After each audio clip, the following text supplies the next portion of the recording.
If you've ever wondered what it really looks like to be a woman in different stages of life, you're going to love this. This Thursday, I'm dropping not one, not two, but three new podcast episodes. And I wanted to give a little sneak peek as to what's to come.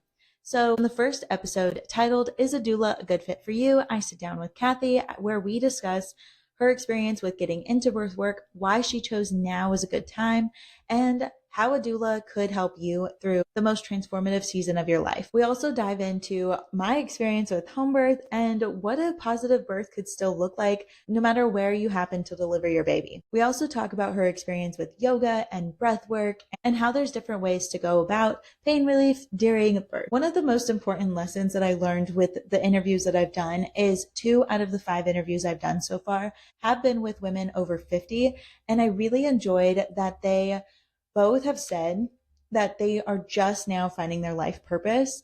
And I feel like that's so important, especially for me as a stay-at-home mom, where I feel like I'm kind of behind or that I'm kind of stuck in this limbo right now. And it's just really cool to see that I have so much time. And I really hope that that resonates with other people and that that helps other women that are really in the thick of it right now. The next episode that I'm going to be doing is with my Aunt Charity. I'm pretty biased, but she's one of my favorite people. I feel like she's so insightful, and everybody that I talk to, because she was a teacher at a school that I went to, so I do know a lot of her students. And I feel like everybody kind of says the same thing. It's just like, wow, she has a lot of life experience that she's able to share.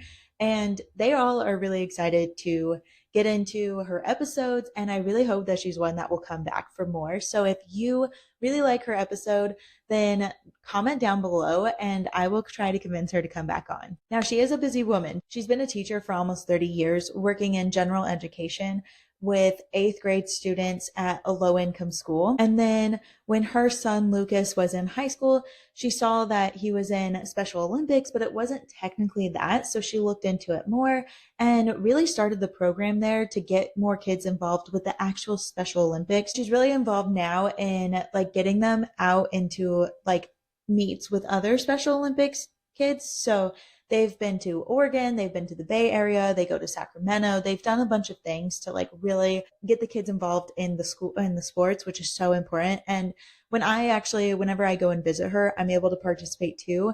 And it's so fun. The joy that these kids have is just amazing to see them out there playing and just having so much fun and feeling like they belong in a place, which is actually the whole theme of this episode, is how to belong to something bigger than ourselves. And I feel like that's so important. And she talks about it in so many different parts of her life and how it relates to even my life here today, where I'm trying to create this podcast so that I can belong to something bigger than myself, because being a mom is not my only identity.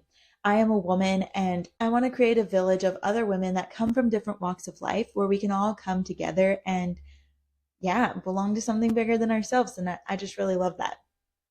The other thing is that we discuss how now that she's over 55, same with the first episode, where she's just now feeling like she found her life purpose, or like everything kind of led to this moment, which I really love. And again, is so important, not just for me, but so many women who are just feel like they're stuck or behind. And especially as a stay-at-home mom, I feel like we're kind of in a limbo of like, we can't advance in our careers. We're not going to school right now. We're not really progressing. And to just like know that that's okay and life is going to find its ways. I feel like this stage of our life is on purpose. And if you have the drive to do something more, go out and do it. It doesn't mean that you should be stuck if you don't want to be, but it's just so important to know that in the grand scheme of things, this is such a short period of our lives, and there's so much more that we have to do and accomplish and live for. And so hopefully you enjoy that episode. I do want to discuss one last episode that I'm dropping, which is with my cousin Emily.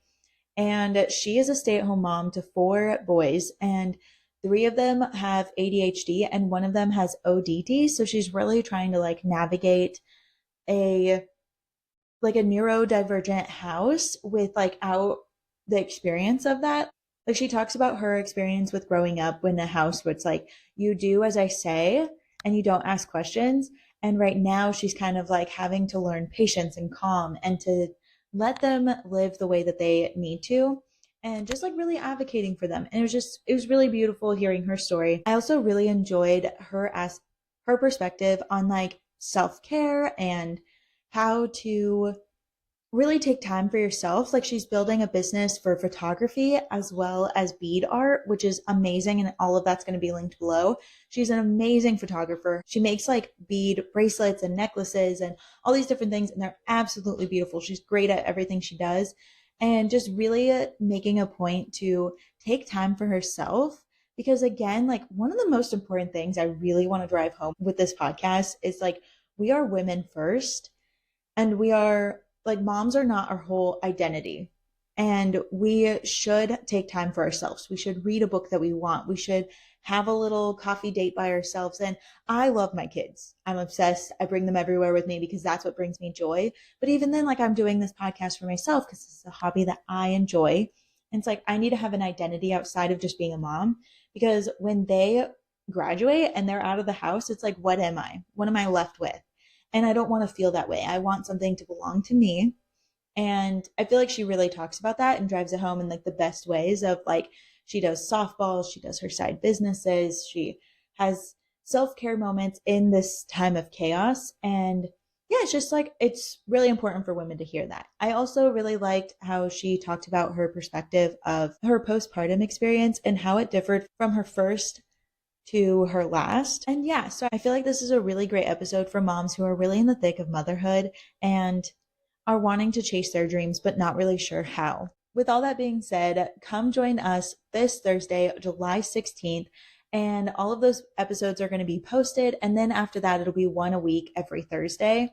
But I just wanted to give a wide range of kind of what this podcast is all about, so you have a good foundation of where to start from. If you are interested in sharing your story, okay, it doesn't need to be this big, elaborate, I am an author or an entrepreneur and I have this great thing. Like every woman's story is so important.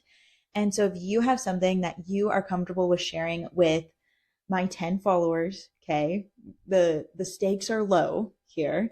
And if you're comfortable with sharing with me, you can fill out the form through the link in my bio on Instagram or in the show notes. And it's just a Google form that goes through kind of a look at, I'll put it here if I figure out how to edit and do all of that, but it just goes through like your name, your contact information. Why do you feel like your story is something that you want to share? And what aspects are you comfortable with talking about? I also put in there, like, what are you not comfortable with talking about? So I had one mom who filled it out and she's an autistic mom and she wants to talk about that and her experience in motherhood, but he is her stepchild. So she is not comfortable with discussing the biological mom, which is totally great. And you're able to put that in there, anything that you're not comfortable with. I also, when we're all done, I'll most likely be able to send it to you. And so that you can hear it before it actually goes live, just in case there's something you want to change or something you want to word differently or anything, just to make sure that you're comfortable. And if you're also not comfortable with being recorded live with me, then you can also email me your story. It could be a small paragraph, it could be a long essay, it doesn't really matter. But if you have a story that you want to share, say about your period experience, about something that you really wish that you heard about sex postpartum, if there's, how do you manage your as a stay-at-home mom without feeling overwhelmed, or maybe you are overwhelmed and you want to share that experience because it could help somebody else. I've had women write in who are working moms and they want to share their experience because they don't have the answers, but they want to help other women feel like they're not alone. And that's the whole point of this podcast. I really hope that you feel comfortable sharing your experience with me. If you are willing to share your story with me through email, I could read it on my solo episodes. And yeah, so I mean, your story could help somebody else. So just keep that in mind. And I really hope that this is something that resonates with women and that they find it as important as I do. I hope you like it. Follow me on Spotify, and I'm going to try to do Apple Podcasts, so stay with me on that. I'll update here whenever I figure that out. But if you're interested, Spotify for sure, July 16th, 6 a.m. It's going live, and every Thursday after that. And hopefully every Tuesday too. That's the part where it's like, if I get it out on Tuesday, cool. But I mean, for sure one, but I'm going to attempt to try and get 2 episodes out a week. So yeah, thank you so much for following me along. And yeah, if you have any questions, concerns, suggestions, okay, constructive criticism, be nice. I'm very sensitive. But if you have any constructive criticism of something that I can improve on, or different skills that you've learned that you're willing to share with me, anyways, all of that can be commented down below or email me at themotherhoodlibrary@gmail.com. Thank you so much. Goodbye.